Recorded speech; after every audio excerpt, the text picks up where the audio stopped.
All right, folks. Hey, I get about 200 comments and emails a day, and I'm sorry I can't reply to all of them, but I do a majority of them. I spend about an hour a day, sometimes up to 2 hours replying to those comments. But, for this audience, I want to say about a third of them are, I love my job, I'd be too bored in retirement.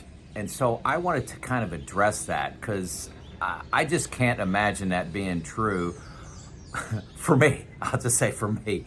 3 years into retirement, not bored a single day. Some days in the wintertime, a little lighter, but sometimes it's nice to have a boring day.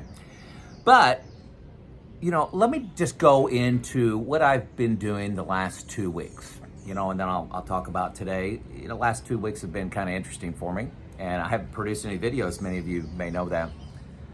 But, hey, my cat's here and may jump on my lap here.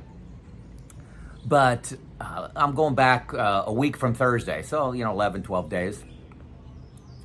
I went over to my mom's, and this was before Mother's Day, not a holiday, but a celebration in the United States of mothers. I'm not sure if they have them around the world. Let me know in the comments. But one of the things my wife and I do is my mom is 83, dad's 85, still live about 30 minutes from us. We go over to their house and plant flowers. Plant flowers outside, takes us about 3 hours to put mulch down, put new flowers in, and it's just great for them. It's the greatest Mother's Day gift. Not only are we planting flowers and giving something, beautiful that they can be proud of in their home, still live in a home, but also they sit there, dad helps, mom kind of helps, more sits in a lawn chair, and we talk. So you get to spend time with them and make something beautiful. So that was great. 3-4 hours, had lunch over there. Just a great day. The very next day, I hopped on an airplane and flew to Twin Falls, Idaho, which is in extreme western United States, one state away from the Pacific Ocean. My daughter lived in Twin Falls, and she's getting married this summer. And she was moving to a little town called Sneed's Ferry, near Wilmington, North Carolina. So she needed to move. Her job, she was able to get a remote job working for the same company. Great company. I love the company she works for. She's a strong professional, 24 years old, moving across the country. I was able to go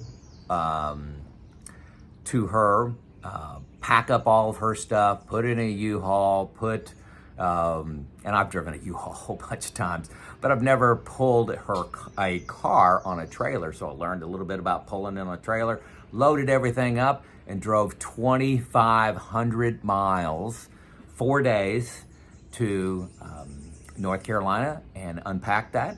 And then the house that she was renting, needed a lot of outside yard work just to beautify it, beautify the flowers. Also, inside work, the sink had a leak in it, and a little trouble with the landlord working through that, but we fixed that.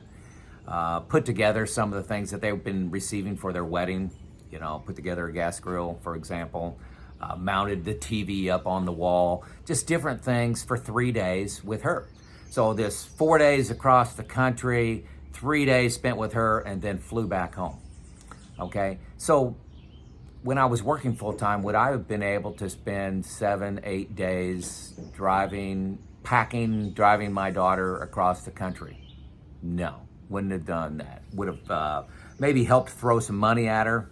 She has plenty of money, probably would have resisted that, but would have cost her almost 4x to move herself. Now the company, you may ask, why didn't the company move her? Well, it's a remote job, and companies don't pay for relocation for a remote job. So it would have cost her, in my estimation, and I looked at several ways, doing pods, U-boxes and different, and professional movers, and we were getting ridiculous numbers. We saved at least, I'll say 75% doing it ourselves, and gained a great memory that I wouldn't trade for anything. The time we spent together, we laughed the whole time. My wife joined us for the last third of that leg inside the U-Haul, and we just had a great time. It wasn't always pleasant pulling a U-Haul in the rain at night, but we'll be telling those stories in 20 years. So very cool.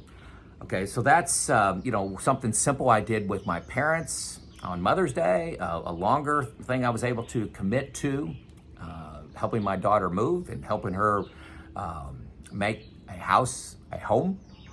And then, an example today. It's currently like 10:30 in the morning here in southern Indiana. What am I doing? So I slept in till about 8 today. I'm catching up on sleep. I was physically exhausted last week. So I got up and exercised for about an hour and a half, lifted weights, got on the elliptical. Then I get on YouTube, answer a few of your comments, catch up on my email. And, then I take a shower and here I am. That's typically what a retirement day looks for me. This afternoon, I have to work on a PowerPoint presentation. A PowerPoint presentation is due by the 27th, so I got a couple weeks before a conference I'm speaking at on reliability and maintenance this summer. I enjoy doing that. I should have an audience of about 1,000 people I'm going to be talking to about best practices and how to change culture. I enjoy doing that. That's a hobby of mine. So these are the kind of things you get to spend time on in retirement. You pick and choose. All these are optional. All of these are at my own pace. Being bored, not even close to it. So that's a snapshot of what I've been doing the last, 10, 11 days. Let's chill out.